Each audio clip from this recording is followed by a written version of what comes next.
Thank you so much, Martin, for being here with us. I am really excited to be here with you, especially after our conversation. I'm like even more pumped now. You want to just take like a moment to tell us a little bit about yourself and what you do?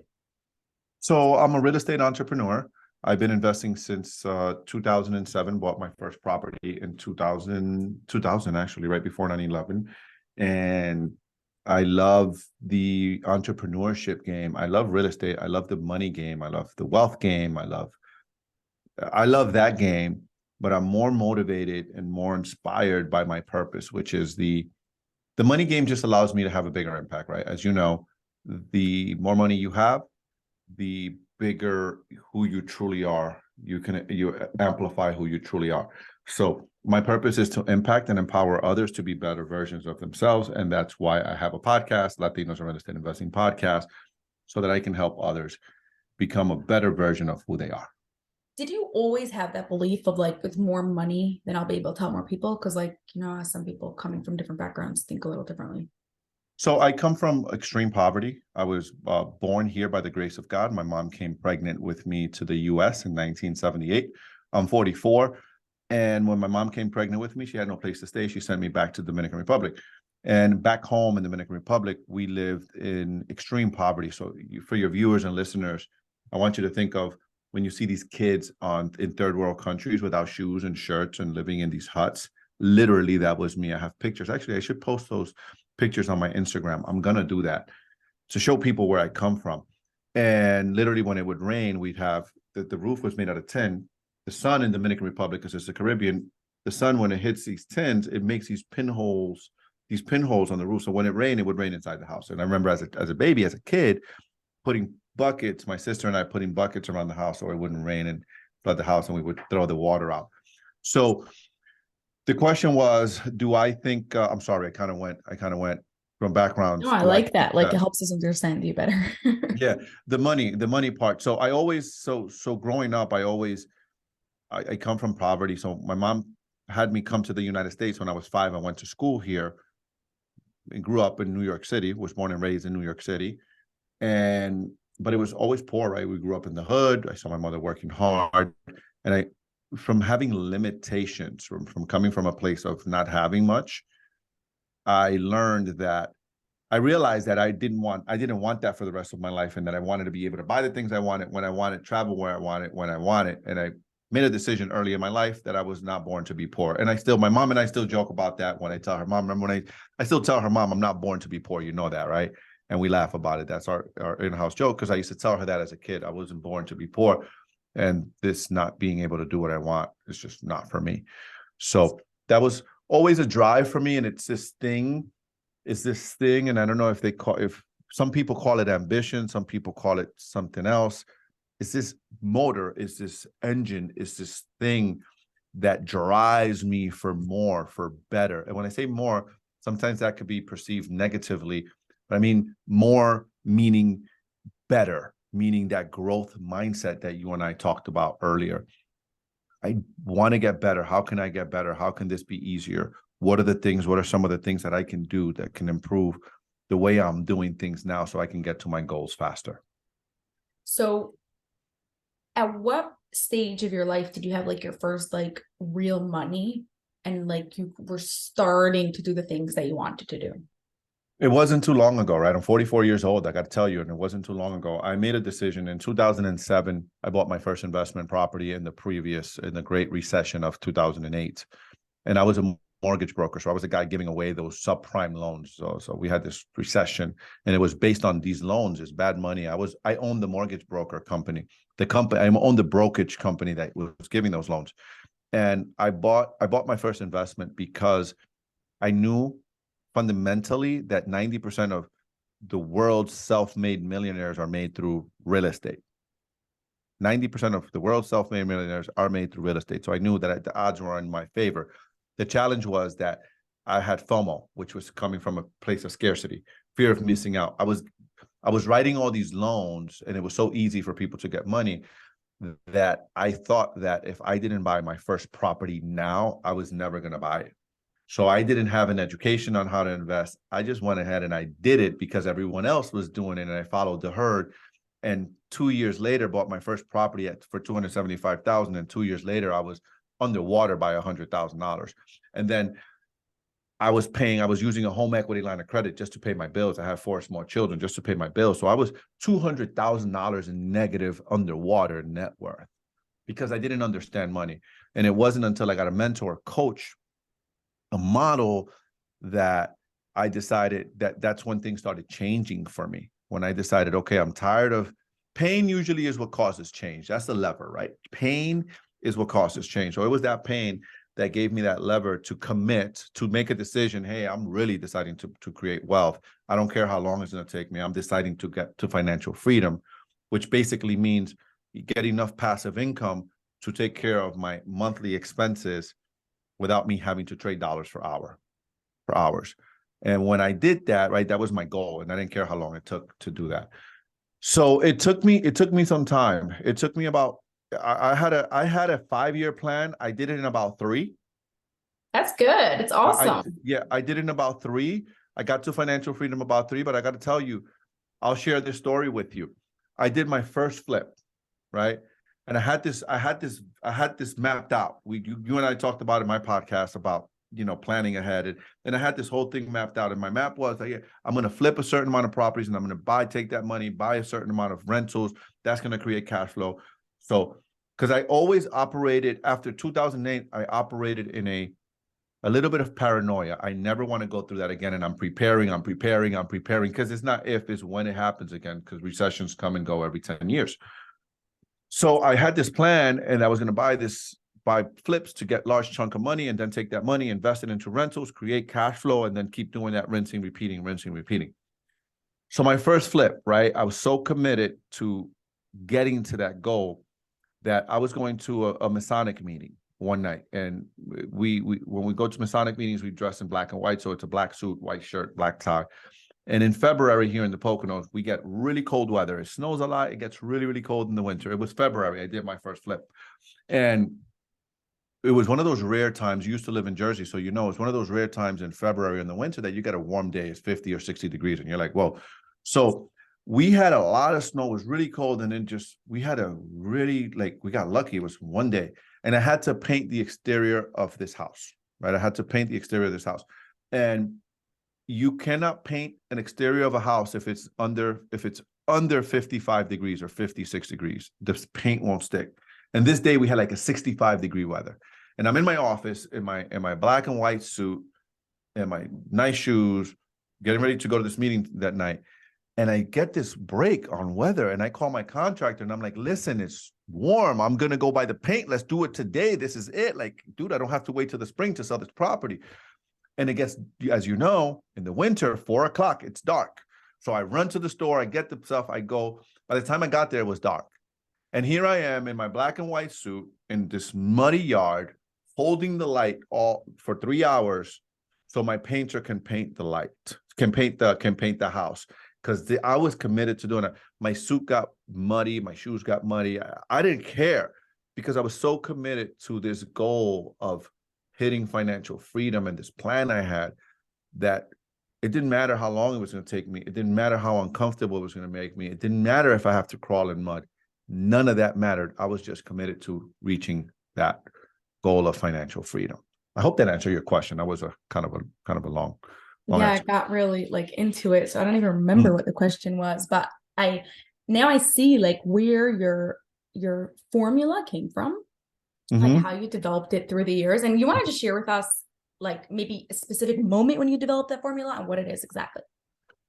So, as I said earlier, when you go through enough pain, when you have enough experiences in life, for me it was 2008. That was really painful time as an adult. That was my first real true recession. I mean, I experienced the 2000 recession, which was the .com bubble, the Y2K, but I was just like really starting in sales. I had no idea what a recession was. Like, people were talking about it. I was like, oh, what is that, right? Like, I didn't know. I was 20 years old.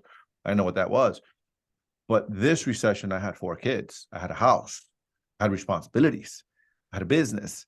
And after going through that phase and then being in negative net worth, $200,000 in negative net worth, during that time and after that time, that was really, really painful. And it was very hard for me to see the way out. And I realized something around 2012, 11, that if I kept doing the same things, I'm going to keep getting the same results.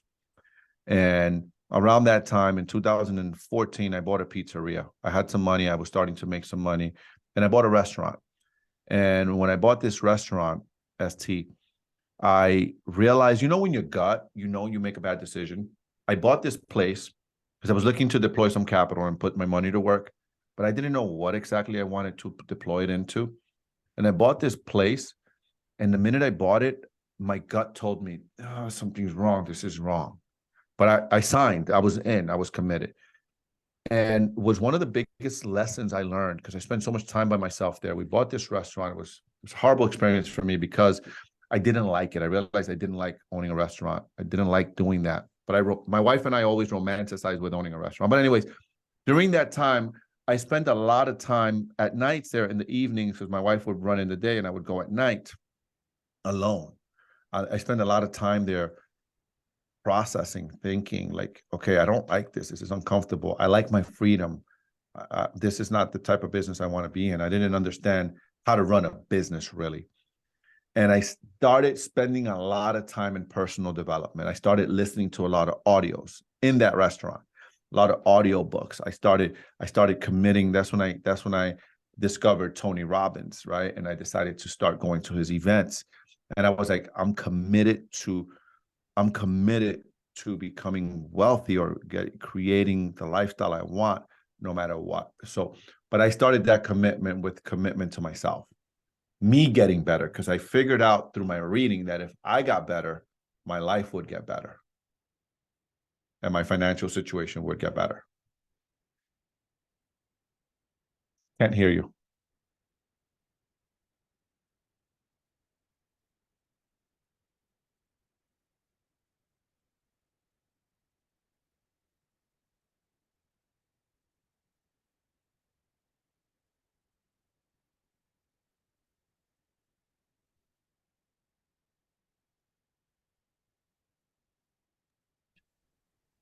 Are you there? I am here. There you go. Now you go. There you go. Now There you you hear go. me? Okay. Yep. I don't know what just happened, but let's just share with us, for those who don't know, or the audience doesn't Yeah. know, what is the formula exactly? Okay, so the formula is D, right, plus C plus MA equals success. And D, and that's, you nailed it exactly. That's from my own life experiences. It wasn't until I decided that I was like, I don't care how long it's going to take me. I have to get to this number. I just hate working, trading dollars for hours. And as the D stands for decide, right? And that is decide what is it that you want. Right now, ST with phones and social media, there's so much information being thrown at us. Everyone's an expert at something. Everyone's doing something. There's always a next shiny object, right? There's always something that you can do to do the side hustle. I decided, so the first thing is decide on what it is that you want and what it is that you're going to make your money in. What's that one thing? There's a misconception that the media tells us, and that is that you got to have multiple streams of income. And that's not completely correct. In order to create wealth, people that are self-made, they have one multiple, they become specialists at something, and they make all of their money there. And once they get all of their money, then they start diversifying and investing and have multiple streams of incomes. We see, because where your focus goes, your energy flows and results show. But if I'm focused in 10 different things, I'm going to get mediocre results on those 10 different things. Does that make sense? So first is decide what's the thing. What's the thing? Is it going to be trading stocks? Is it going to be real estate? What's the thing? Is it going to be coaching? Is it going to be building a business? Is it going to be, what's the thing? What's that one thing? Decide. Then commit. Right? Get clear on your goals. What's the thing? What's your goal? And then commit. And when I say commit, I mean commit. Like I said, I was in my black suit, in my nice expensive suit, in my nice Audi, in the mud in the middle of the night, holding a light, because I was committed to the outcome. I didn't care about the process. I just cared about the outcome. That one deal was going to generate $60,000 in profit for me, and I didn't care. that was going to be life-changing for me. Understand that 60,000 was going to pay off $40,000 in credit cards, was going to dude, you understand what it's $40,000, like $60,000 in credit card? Like that's holding that light meant nothing. I would stay there Right. all. When you put it compared to that, like, will you Like, get 40 grand to hold a yeah, light in a I black understand. I suit? would have stood there. Yeah, You it's see what not I'm a saying? question. So That's what like I've like been thinking about a lot. Like as soon as you make it like not a question, like it's not an option. There's no option mhm, out. Like it just mhm, is like you're so committed that it just what has to do. That is when you actually get the result, the success yeah, that you want. yeah. So that's the level of commitment I'm talking about. Whatever it takes, like sleeping, not sleeping, sleeping less, sleeping more. I mean, not sleeping, going to sleep later when your family is asleep, waking up before everyone wakes up to do whatever the thing you have to do, like whatever it takes, whatever it takes. And that's what I mean. And then the third thing is massive action. And I like to add the I, like I told you, which is intelligent massive action, is now you start taking actions that's going to get you closer to that. And what happens is there's a compound effect that as you do the right actions over time, they compound, right? If you do the right actions over time, they compound. And that's just how rich people, self-made millionaires get wealthy. And this is how real estate works. People think that real estate investing, some people like to preach online, and those are the pretenders. They don't know jack crap about real estate or real estate investing. Oh, do this deal, you're going to make $1 million, you're going to get rich. No, you don't. It doesn't happen that way. This is not a get rich quick scheme. Real estate investing is not a get rich quick scheme. What it is a get rich for sure thing. And the way you get rich for sure is over time. It's over time. It's compound. It's the things is buy one property, two properties this year, two next year, two next year, two. Before you look up, you're like, holy crap, I have 80 properties. And the prices are going up and my rents are going up. And it's just, I'm just writing this thing now. You know what I mean? And then when you do those things, so decide, you commit, and you take intelligent massive action, it compounds, and that equals success. But it's a long-term game. Life is long. Life is long.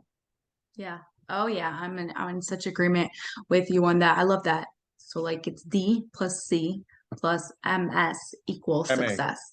massive IMS action. really, MA. but Yeah. awesome. Where can listeners find you, connect with you, and learn more about you? If they want to connect with me, you can go check out my podcast, Latinos in Real Estate Investing Podcast. So that's one platform where I'm constantly Just want putting to out add, it's content. not just about podcasting, about real estate. It's like Mhm. all stuff like mindset, entrepreneurship, like Yes. everything. So even if you're not into real estate so much, it's a great podcast.